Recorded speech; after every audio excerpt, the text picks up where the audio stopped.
Hey, good afternoon, everybody. So I started doing some things a little bit ago, and I got sidetracked, and I started videotaping, but then I realized I needed to take care of a few things. So I'm going to start today's video here. I've got some hamburger ground beef, browned up, the grease removed. It's going to become taco meat here in a little bit for our tacos tonight. My husband and I never planned on becoming Taco Tuesday people, but it's just become a thing that we're kind of like having happen lately, because he really likes my tacos, and it is what it is. They're not tacos like everybody else, I think, considers tacos. They're more tostadas, but with a flour tortilla, and it's something that my paternal grandmother fed her 11 kids, actually 8 that she raised, 10, whatever, at home, because she had a bunch of kids and only one income too, and things had to go a long ways, especially with a bunch of teenage boys, right? So we eat these tacos in my family on my paternal side, and it's something that everybody loves, and that's what we're gonna have tonight.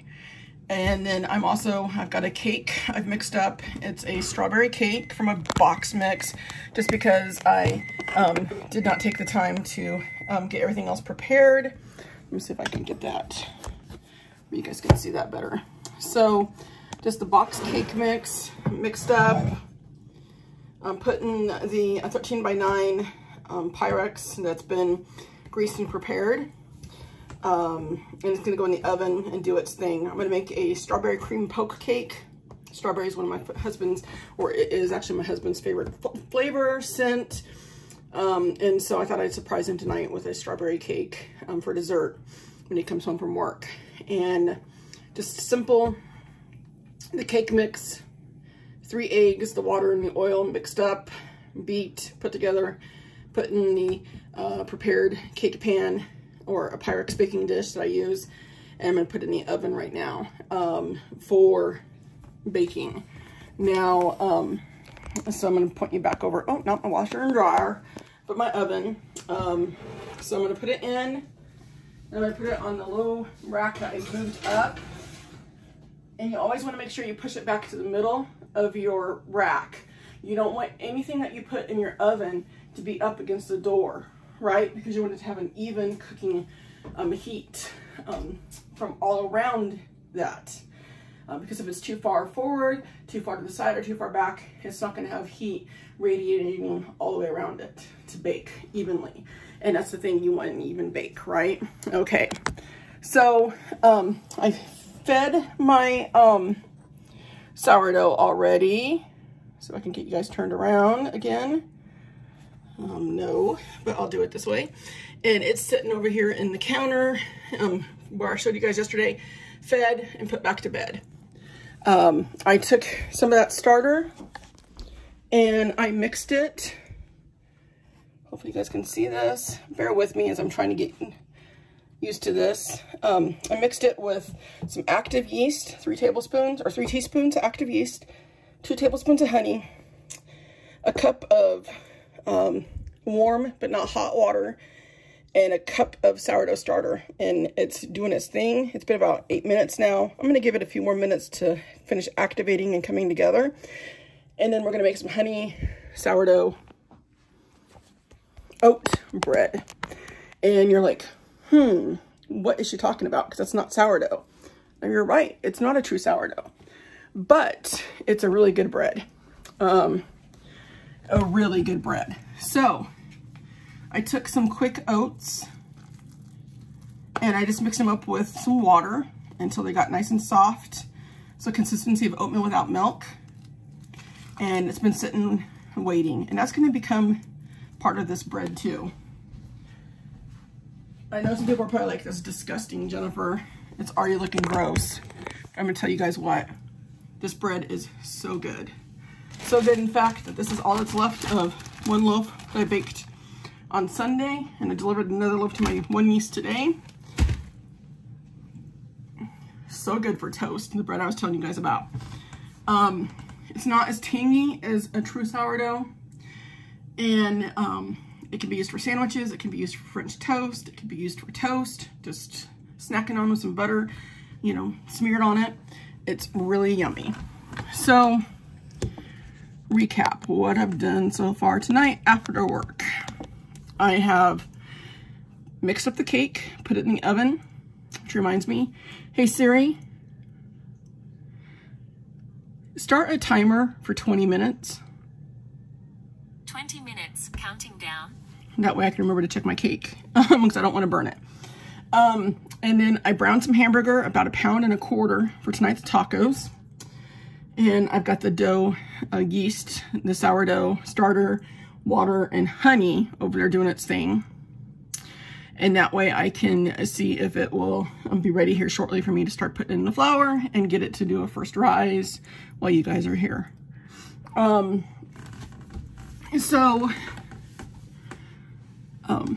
this has been done in like, so far, 25, 30 minutes. I had to take a few minutes to go take care of some things though. Yeah, so I work from home. I've worked from home for about eight years now. And I love it. I love working from home. I'm a homebody. I never really enjoyed the workforce, being in an office, being in a building or an environment with lots of people, because I like being in my own space. So this job came at a great time. I'd been sick. I'd had to leave the classroom. I was going to be moving into a full-time kindergarten position.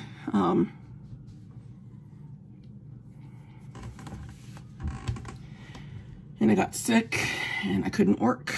And the doctor had said, Jennifer, you need to find a job where you are not around so many sick people all the time and so much crud, because my immune system was shot at that point. And so I had to quit. I couldn't sub. I couldn't do the kindergarten aide job I was doing while we were waiting for a classroom to open up for me, because I was going to be splitting a classroom with another teacher. My background's in education. So, yeah. So working from home really came at a good time. You know, I'd answered this ad I'd seen online, and I thought, it's probably a scam. I know it's going to be a scam, but I'm going to try, because at this point I was just out of options, because this is what things weren't panning out. And, you know, tried being a 911 dispatcher for a while, and I hated that job. Being in tight quarters with other people too. They'd come to work sick because nobody wanted to use their sick days, and they wanted to always bank them, and they'd be sick and hacking and coughing and squawking, all, you know, whatever, all over the place. And guess who got sick? Me. So there I was, you know, what to do. And my husband's income wasn't enough to pay the bills. I mean, we were in a bad spot. You know, our power got turned off the 3rd week of my training because we hadn't been able to pay our power bill. And thankfully everything worked out, and it's been a roller coaster ride since then. So, I'm in management, and I love being in management. Coaching people and talking to people and helping them become the best versions of themselves professionally and personally is just, I think, where I'm supposed to be. But here I was at 40, and I couldn't work in the field that I had poured so much money into, and time and effort, and failed at miserably because I couldn't get, you know, hired full time. I wasn't what they were looking for because I wasn't young and perky, and I wasn't one of these, I'm not one of these people that says, yes, whatever you want. My philosophy in education is it's going to be messy. It's going to be dirty. The kids are going to have fun. The kids are going to learn, but we're not going to just sit here and recite things, and I'm not going to make them just memorize things. So, yeah, which is a whole nother like rant I won't get into today, because you don't probably want to hear my opinions on all that. I think I was a good teacher. I love lesson planning. I love putting together activities and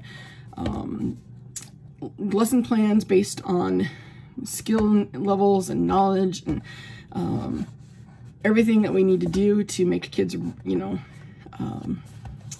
where they're ready for school. But I don't like the public school system model, and I definitely don't like what's happening in education in our country.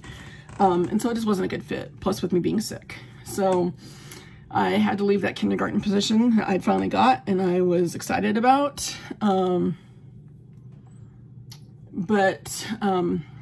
Yeah. So working from home is a whole beast in itself, because you work in your house, you never leave your house. I'm going to tell you guys that there's sometimes it may be 6-7 days before I even leave, go anywhere except for my yard, or out on the deck, or just maybe go check the mail, because we get mail at the post office, not at our house. And it's even more so since my parents died. So I know my last video, I told you guys my mom died last year unexpectedly at 68. Well, 4 months later, we got hit with another blow. And my dad died, and he had a massive heart attack and died. And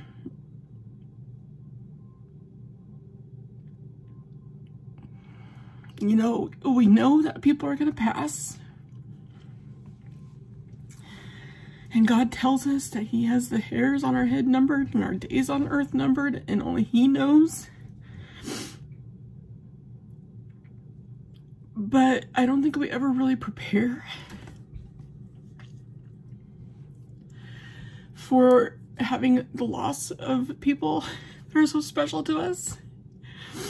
My mom was a sinner. She was our person. My dad, it's a whole nother story, but my dad was my dad, and he was there, you know, in the picture, but he wasn't the emotional support. But you could still, my dad was my dad, and he was there, and for him to be gone too so suddenly, it's just not how I pictured my life happening. I thought my parents would be here for a much longer time, to the point that we were all senior citizens together. And for them to be gone, both of them at 68, 4 months apart, just like that, really put a hole and made me just real. I miss them very much every day. My mom and I would talk on the phone every day, text every day, or she'd come by when I was, and she would just bring me like a sweet tea or lunch, and like, she'd be like, you need to take a break. Because she knew that I had this tendency to put myself so deep into my work that I wouldn't take breaks. Because here I was, when I started this job, I was at 40, and I wanted to prove myself so bad that I could keep a job, that I was worthy, that I was confident, that I was capable, and I could succeed. That I didn't say no to anybody. I worked and I worked and I worked, to the point that some weeks I was working 80+ hours, and I wasn't paying attention to my husband. I wasn't paying attention to my mom, my dad, the kids. So when I say the kids, I mean my nieces and nephews. I would like beg off of going to their ball games, their school activities, church activities, you know, different things. People would call and say, hey, let's go to a movie tonight, or hey, Jim, we're gonna go bowling. And I would be like, no, I can't. I have to work. Because I was so bad about, I did not want anybody to think less of me. So I missed out on a lot.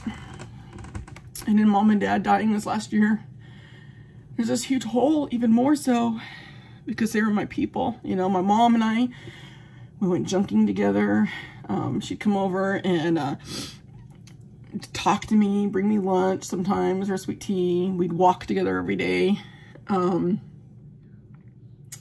I'd have them over for supper because it's just my husband and I can only cook so much for just 2 people. And that's something I'm really learning how to do too, because my husband hates leftovers, which leftovers are fine. It's just, I've got to make sure I don't cook for 20 people, right? And, so mom and dad, I'd have them come over and I'd send leftovers home with them, and, I can't do that anymore either.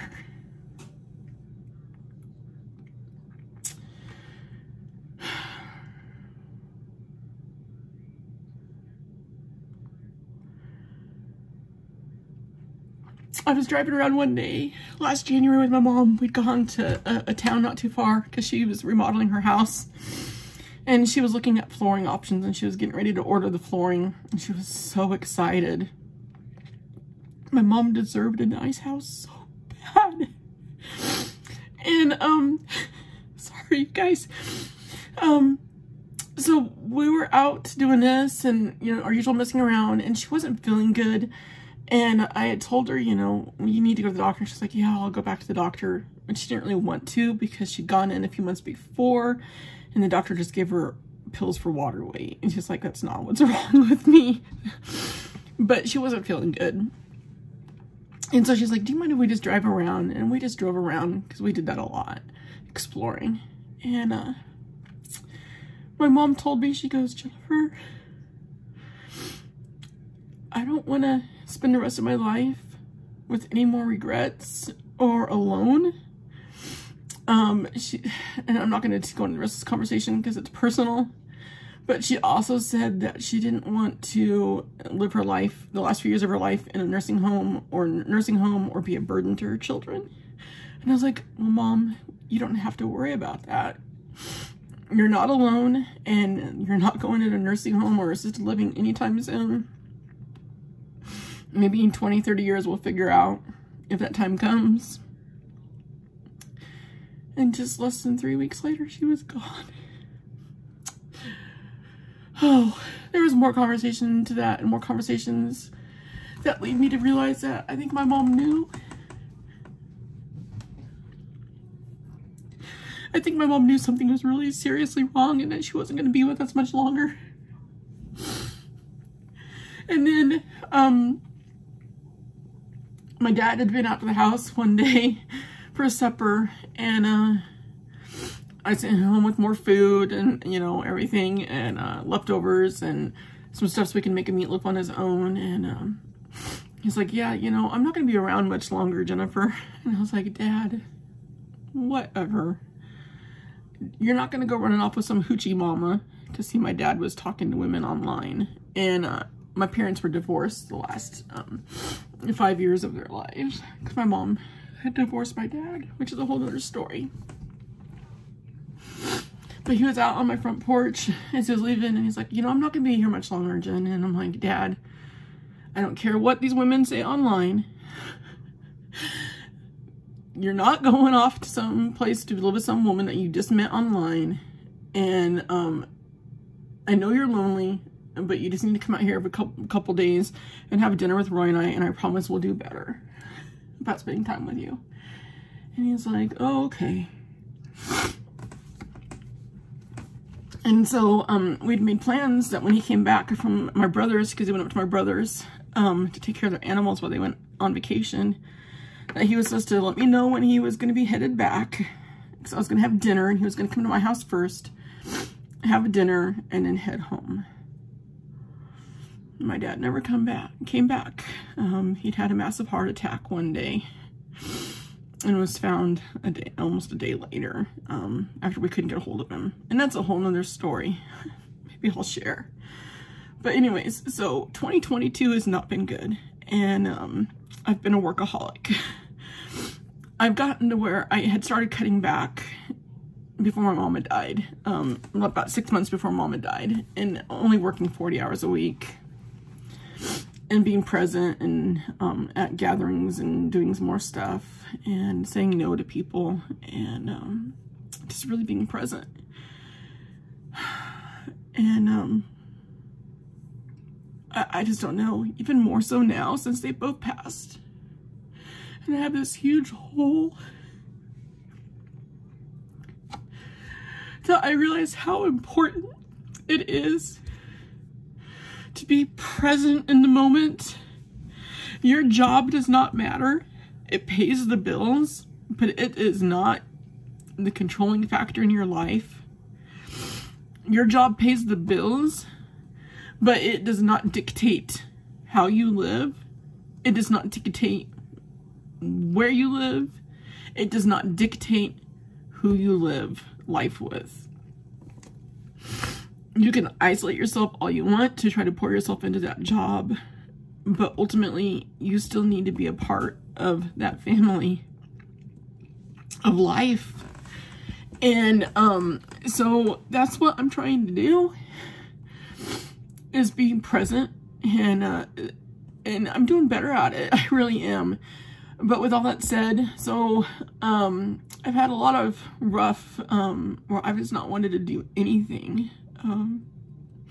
I've just been dialing things in for so long, and even more so in this last year.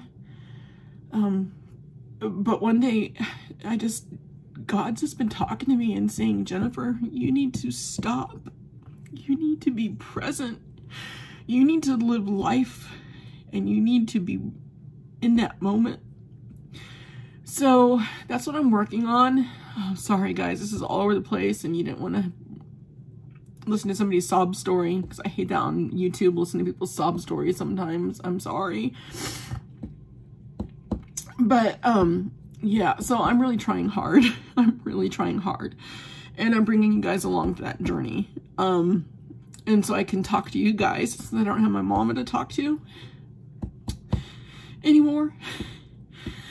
And I'm going to share with you guys the things, you know, like I said in the other video, that she taught me, that I've learned from her, and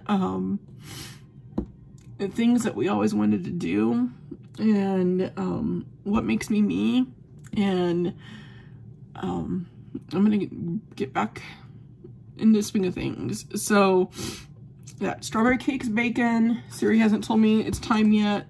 I'm going to mix up some vanilla pudding here in a little bit, and it's just the store-bought vanilla pudding, because have you guys seen the price of Jell-O brand pudding lately at the stores? No, I am not paying that much money. So this was 69 cents for the box, and so I'm going to mix this up here in a few minutes and get that mixed up, and so it can set, because I'm making a strawberry cream poke cake. Which I gotta go get the Cool Whip out of the deep freeze so it can start thawing too. And I got the yeast over there doing their thing. I got the hamburger browned for tacos. Waiting for the dishwasher to finish drying so I can empty it and put lunch dishes in there, because I don't feel like doing them by hand. And I'm bringing you along for this ride. So I will break this video up, because we're already at almost 30 minutes. I'm hoping I'm not scaring people off. I hope that maybe I can make a difference with somebody, even if I just make a difference for one person, to let you know that you're not alone, that my struggles, I'm sure other people struggle with too, but also to learn some cooking and have fun together. Until next time, welcome. And you guys, I just pray for each and every person that might be watching this, that you can live in true joy on this journey with me, to reclaim my joy, reclaim my peace, reclaim, and we can get that balance back, but we can still have so much fun. And yeah, until next time.